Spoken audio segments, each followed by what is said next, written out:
Creating a new blank file, be it a document, spreadsheet, presentation, or notebook, is as easy as it is in your desktop applications. If you already have an open document or file, simply navigate to your File menu located in the upper left-hand corner and select New. Here, you can choose the option Blank Document to open a fresh, clean new file.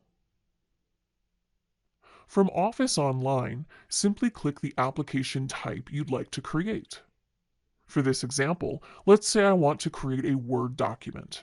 In that case, I'll choose Microsoft Word and then choose Blank Document. Or alternatively, if you are in OneDrive, simply click the New button at the top of the screen and choose the type of file that you'd like to create, be it a Word document, an Excel workbook, PowerPoint presentation, OneNote notebook, or even an Excel survey or plain text document. No matter the type, Office Online will then launch and create that type of file for you, right from within your web browser.